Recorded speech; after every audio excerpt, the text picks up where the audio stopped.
নমস্কাৰ, আজি মই SIR কি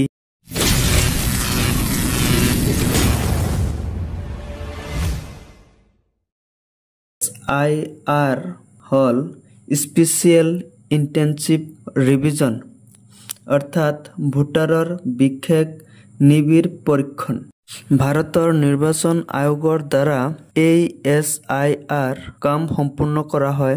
প্ৰত্যেক এটা নিৰ্দিষ্ট সময়ৰ মূৰে মূৰে এই SIR বা ভোটাৰৰ বিশেষ নিবিড় পৰীক্ষণ কৰা হয়। ইতিমধ্যে বিহাৰত SIR হৈছে। বিহাৰৰ পিছত আমাৰ অসমত হ'বলৈ গৈ আছে।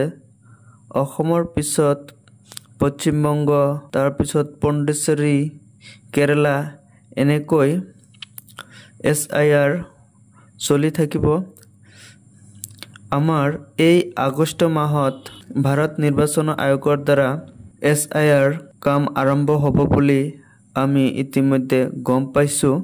এই SIRৰ যোগেদি প্ৰকৃত নাগৰিকক চিনাক্তকৰণৰ বাবে এই প্ৰক্ৰিয়া কৰা হয়, যাতে প্ৰকৃত নাগৰিকে নিৰ্দিষ্ট ভোটাৰ তালিকাত সন্নিৱিষ্ট হৈ থাকে আৰু উপৰঞ্চি বা নথকা মানুহৰ নাম বাদ দিবলৈ এই ভোটাৰ তালিকাৰ সূক্ষ্ম পৰীক্ষণ কৰা হয়।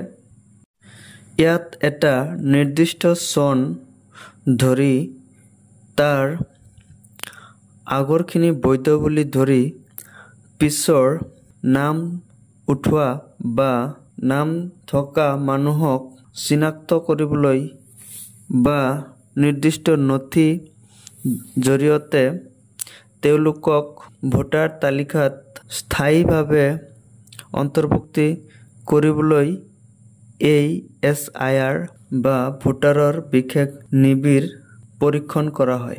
আমাৰ অসমত 2005 চনৰ পিছত ভোটাৰৰ নামৰ তালিকাত অন্তৰ্ভুক্ত হৈ থকা ভোটাৰসকলৰ বাবে এই SIR বা ভোটাৰৰ বিশেষ নিবিড় পৰীক্ষণ অনা হৈছে।